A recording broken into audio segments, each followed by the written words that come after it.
Bonjour les petites graines d'étoiles, on se retrouve pour aller voir quels sont les messages pour cette nouvelle lune. Nouvelle lune en poisson qui a lieu aujourd'hui et je crois qu'elle était à son apogée vers 2 heures du matin. Il n'y aura pas de choix. J'avais fait une vidéo à choix que j'ai publiée et supprimée. Parce que en fait, cette lune, elle m'a quand même assez brassée. Et je trouve que j'étais pas vraiment bien dans ma verticalité lorsque j'ai fait cette vidéo. Alors j'ai décidé de la supprimer. Voilà, je le sentais pas tout simplement. Donc cette lune en poisson, le poisson est un signe d'eau, donc il est relié à nos émotions. Et puis voir si dans votre thème natal, vous avez des placements en poisson. Et de toute manière, c'est une influence que nous recevrons tous. Et bientôt, nous allons rentrer aussi dans le mois des éclipses. Cette lune en poisson est créative, intuitive et très émotive. J'ai l'impression qu'elle nous prépare avant les énergies du printemps à venir faire une sorte de ménage à l'intérieur de nous, en lien avec nos émotions. Où est-ce qu'on en est par rapport à certaines situations, certains événements dans notre vie où il y a eu beaucoup d'émotions. Comment nous avons su gérer, canaliser, transmuter. Qu'est-ce que nous avons fait de toutes ces émotions? C'est un peu comme une mise au point. Donc il peut y avoir des remontées un petit peu émotionnelles pour que justement nous puissions conscientiser. Et grâce à la conscientisation, nous allons pouvoir transmuter.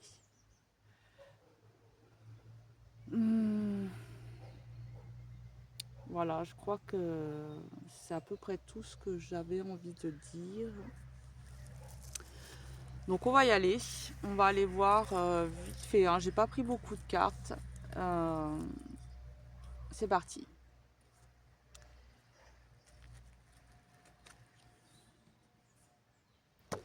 Oups là. Nous avons l'alchimie intérieure. Je suis pas étonnée. C'est un peu ce que justement j'ai l'impression d'avoir vécu et j'imagine que je ne suis pas la seule. Il y a eu comme des mises au point. Et, comme si les événements à l'extérieur vivaient une parfaite orchestration pour venir révéler certaines vérités, certaines compréhensions à l'intérieur de moi. Donc là, je pense qu'avec cette énergie lunaire, nous sommes invités à venir dans notre laboratoire alchimique pour transmuter notre plomb en or.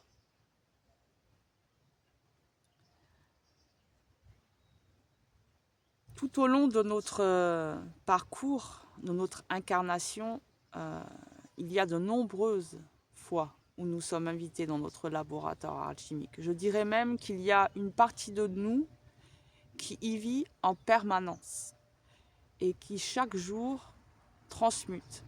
Parfois, c'est des toutes petites choses, parfois, c'est des gros événements qu'elle doit transmuter. Mais elle transmute. Et c'est bien d'être conscient de cette multidimensionnalité en nous. Nous sommes là, incarnés dans le corps, mais il y a une partie de nous plus subtile, plus spirituelle, qui veille au bon déroulement des situations. Ok, donc on voit que c'est une lune qui nous permet, grâce à la transmutation, une expansion. Là, on voit l'être, il s'ouvre, il s'expansionne, il s'ouvre au monde. Il peut aller s'incarner, s'unifier dans sa vérité. une épine. On continue. On va aller voir où on en est. Hein. Alors, nous avons le sentier étroit. Avancer de manière réfléchie. En effet, on pourrait vite être dispersé, parce que toute la matrice artificielle fait en sorte que nous nous perdions sur le chemin. Tout est là pour nous divertir, nous distraire, nous écarter de notre voie intérieure.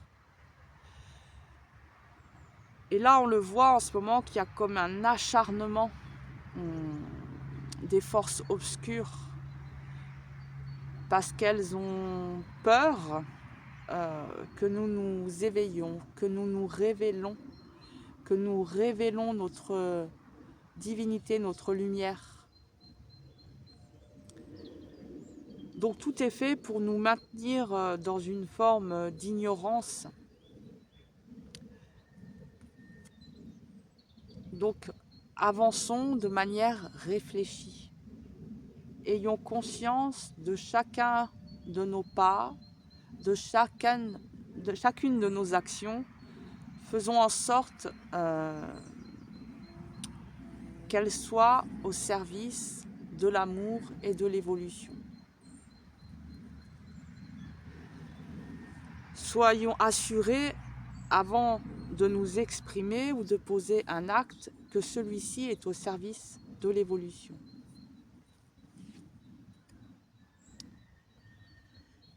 Parce que ici, on nous rappelle que l'incarnation, notre vie, est un voyage du cœur. Nous sommes des êtres d'amour, nous sommes des êtres de l'amour et de la lumière. Il est important que nous nous rappelions de qui nous sommes, au-delà de nos personnalités.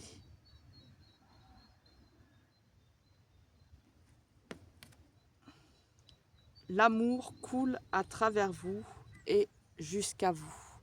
Donc on voit quelque part que nous sommes soutenus par des forces invisibles. Nous sommes soutenus par ce flot d'amour et ce flot de lumière. Malgré que l'ombre semble se déchaîner autour de nous, l'amour est là, lové en chacune de nos cellules.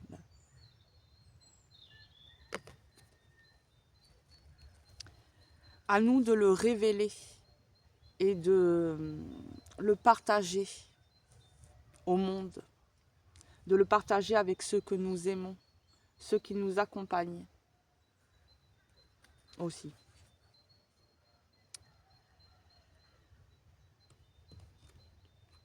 Le territoire inconnu, nous sommes exactement là où nous devons être.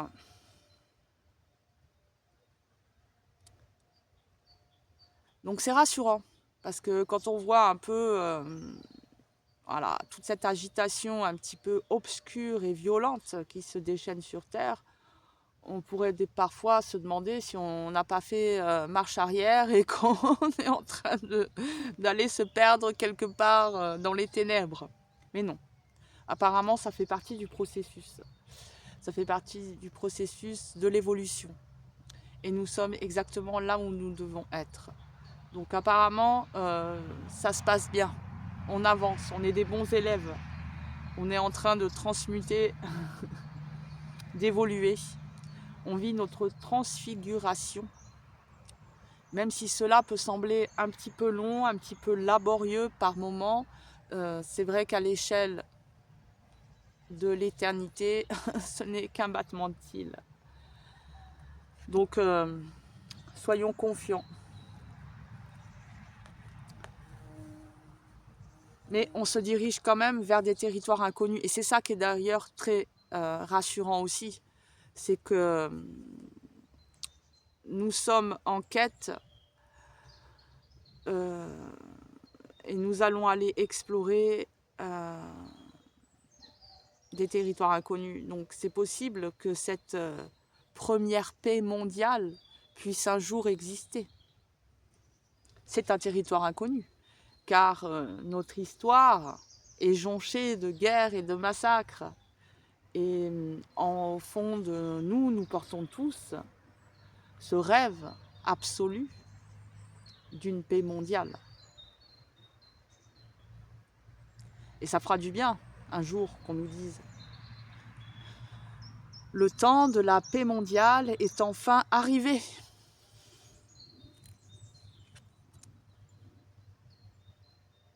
La pluie revigorante. Débarrassez-vous du passé, guérissez le présent. En chacun de nous, nous sommes invités à guérir notre passé,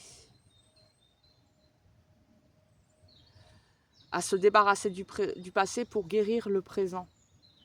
Et à l'échelle de l'humanité aussi. Nous devons nous débarrasser de ce passé collectif, justement jonché de génocide, de guerre et d'horreur en toutes sortes. Mais pour guérir ce passé collectif, pour nous en débarrasser, nous devons, chacun de nous, devenir responsable et venir transmuter les blessures de notre passé. Nous avons tous des bagages, nous avons tous des blessures qui ne demandent qu'à être cicatrisées. Et en cicatrisant nous-mêmes, nous venons apporter notre pierre à l'édifice. Et ensemble, collectivement, nous pouvons transmuter le plan nord et guérir. Faire jaillir la lumière de nos cœurs, faire jaillir l'amour de nos cœurs.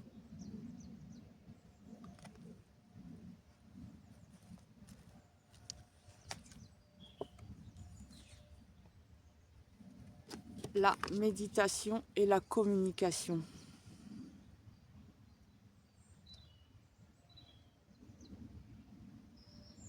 Avec la méditation, nous voyons bien là qu'il y a une invitation à sortir de l'agitation, à venir se centrer dans l'espace sacré de notre cœur, à venir se restaurer, se déposer et communiquer.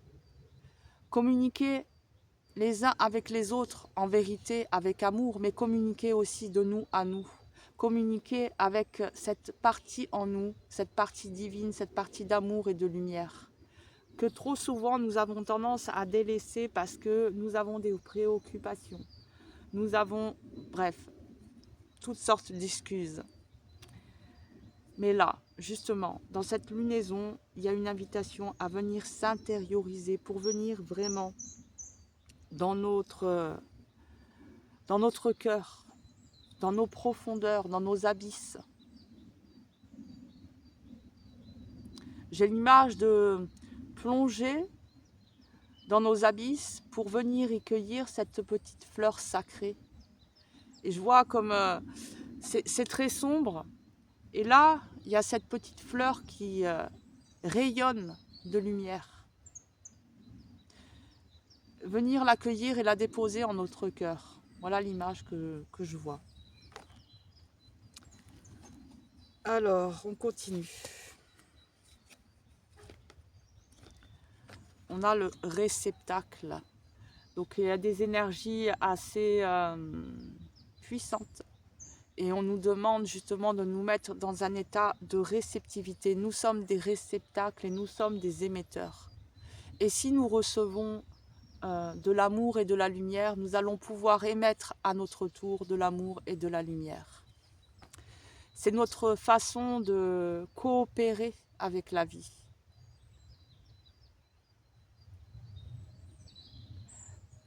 D'être comme une prise à laquelle le cosmos et l'univers peuvent venir se câbler pour pouvoir faire circuler la connaissance. Et nous avons le couple intérieur. Donc là, c'est une invitation aussi à venir s'unifier, se réunifier. Faire la paix avec notre couple intérieur pour pouvoir faire la paix un jour avec nos couples incarnés, avec nos partenaires, avec certains membres de notre famille, avec notre voisin. Mais d'abord, ça commence là, en soi, dans cet espace sacré. Faire la paix avec son couple intérieur. C'est important, c'est primordial. Et quand on aura fait la paix à l'intérieur de nous, il y aura beaucoup moins de couples qui se déchirent. Il y aura beaucoup moins de dépendance affective et de j'attends de toi que tu remplisses mes vides. Il y aura beaucoup moins d'attentes et on sera plus dans l'acceptation de l'autre tel qu'il est, sans projection. Que ce soit en couple ou dans nos relations amicales, familiales, etc. Cœur d'or. Et ouais, ce cœur rayonnant, ce cœur universel, ce grand cœur cosmique, c'est un cœur qui bat à l'unisson. Parce que en fait, chacun de notre cœur est relié à ce cœur cosmique.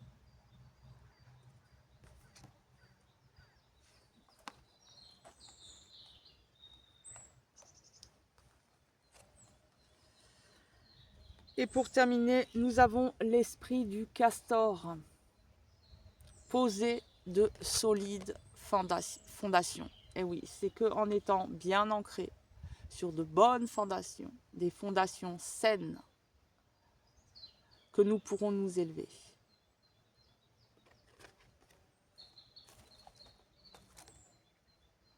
L'esprit du cochon. Faites usage de votre esprit de manière avisée. Ne nous laissons pas disturber. Soyons conscients. Soyons présents dans nos pensées, dans nos actes. Soyons là. Ne nous laissons pas disturber. Faites usage de votre esprit de manière avisée. Et ensuite, nous avons l'esprit de la vache. Je l'aime celle-là. Les miracles sont illimités. Ayez foi en vous, en vos capacités. Ayez foi en le divin, en vous, en nous. Ayons foi. Nous sommes des enfants de l'amour et de la lumière. Les miracles sont illimités. Voilà, j'espère que ces petits messages vous auront parlé. Je vous souhaite une bonne lunaison. À bientôt, prenez soin de vous.